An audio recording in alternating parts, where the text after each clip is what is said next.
नहीं हुजूर, दूध तो इसके पूरे जिस्म में फैला हुआ है। थन तो सिर्फ दूध को बाहर निकालने का एक जरिया है।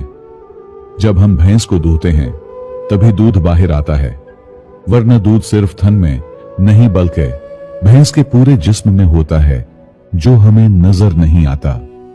इसी तरह अल्लाह भी पूरी कायनात में मौजूद हैं, जो हमें नजर नहीं आते, और अल्लाह का दीदार करने के लिए हमें इबादत के रास्ते पर चलना होता है, वरना अल्लाह तो इस दुनिया में हर जगह मौजूद है।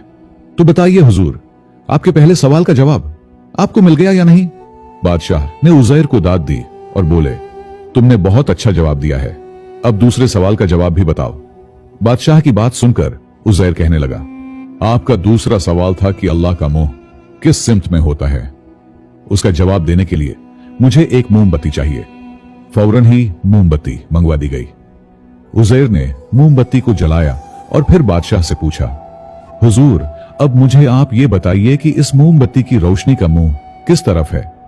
बादशाह ने मोमबत्ती को गौर से देखा और कहने लगा, इसका मुंह तो ऊपर की तरफ है, लेकिन उजाला चारों तरफ फैला हुआ है। भला ये कैसे कह सकते हैं कि इसका उजाला किसी एक सिमत में कहां पर है? उज़ैर फिर से हंसता हुआ बोला, तो हुजूर, इसी तरह से अल्लाह का मुंह किसी एक सिमत में नहीं है। वो तो दिलों के भेद जानने वाले हैं, जरे जरे में बसे हुए हैं, उनका ध्यान चारों सिमतों में है। हम ऊपर की तरफ मुंह करके देखते हैं कि अल्लाह ऊपर है, जिस तरह इस मोमबत्ती की लौ का मुंह ऊपर की तरफ है। अब आपके सवाल का जवाब आपको मिल गया होगा। बादशाह ने मुस्कुराते हुए कहा, उज़ैर, वाकई तुमने बहुत अजीब जवाब दिया है। अब उज़ैर बोला, तो हुजूर, आपका आखिरी सवाल यह था कि अल्लाह क्या करते हैं। इसका जवाब देने से पहले मैं आपसे यह पूछना चाहता हूं कि आप तो पूरा दिन महल में आराम से तख्त पर बैठे रहते हैं, भला आप क्या करते हैं? बादशाह को यह बात सुनकर थोड़ा सा गुस्सा आ गया। वो बोला, तुमने ऐसे कैसे कह दिया कि मैं क्या करता हूं?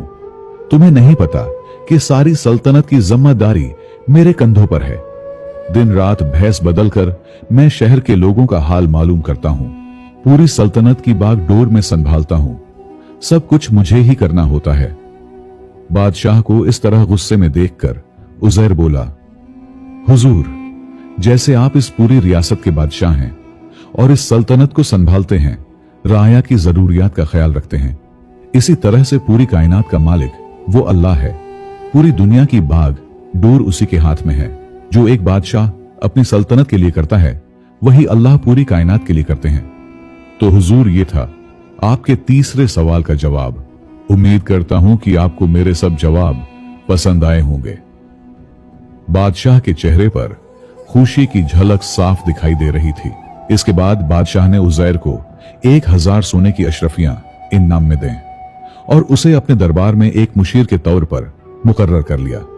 उज़ैर ने कहा, हुजूर, आपका बहुत बहुत शुक्रिया। आप जब चाहेंगे मैं आपके दरबार में हाजिर हो जाऊंगा, क्योंकि मुझे अपनी मेहनत मजदूरी और खेती बाड़ी करनी होती है। इसलिए मैं आपसे माफी चाहता हूं कि मैं आपके दरबार में 24 घंटे नहीं रह सकता।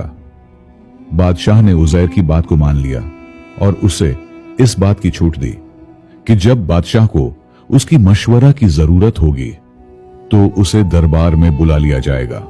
दोस्तों, दुनिया में कोई ऐसी जगह नहीं है जहां पर मेरा अल्लाह मौजूद ना हो, बल्कि वो तो हमारी शाह रग से भी ज्यादा करीब हैं। बेशक अल्लाह हर जगह पर मौजूद है। दोस्तों, कहानी कैसी लगी और मुझे कहां से सुनते हैं, लाजिमी बताएं। शुक्रिया।